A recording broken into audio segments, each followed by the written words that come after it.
annabi Muhammad sallallahu alaihi wasallam babu wanda ya kai shi cika, babu wanda ya kai annabi Muhammad sallallahu alaihi wasallam tausayi, babu wanda ya kai annabi Muhammad sallallahu alaihi wasallam kyawawan halaye, babu wanda ya kai annabi Muhammad sallallahu alaihi wasallam jarumta, babu wanda ya kai annabi Muhammad sallallahu alaihi wasallam aminci, babu wanda ya kai annabi Muhammad sallallahu alaihi wasallam imani, babu wanda ya kai annabi Muhammad sallallahu alaihi wasallam kyau, babu wanda ya kai annabi Muhammad sallallahu alaihi wasallam sauraron mutane da kuma tausaya ma mutane. Yana son ƙananan yara, idan ya ga ƙananan yara zai yi wasa da su, idan ya ga manya tsofaffi zai tausaya musu, idan ya ga mata zai daraja su, idan ya ga masu rauni, makafi, guragu zai sunkuya ya zama kamar irin su.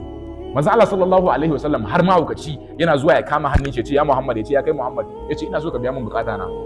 Ya kama hannun annabi Muhammad ya ta tafiya da shi a gari yana yawo da shi, mahaukaci. Annabi Muhammad ya ta bin shi, sai ya gaji, sai ya ce ka gaji, ya ce na gaji, ce to ka. Annabi Muhammad ya juya ya tafi. Saboda haka annabi Muhammad sallallahu alaihi wasallam shine karshe a cikin. Saboda haka ka fahimci yin aikin kwarai, al'amalu salih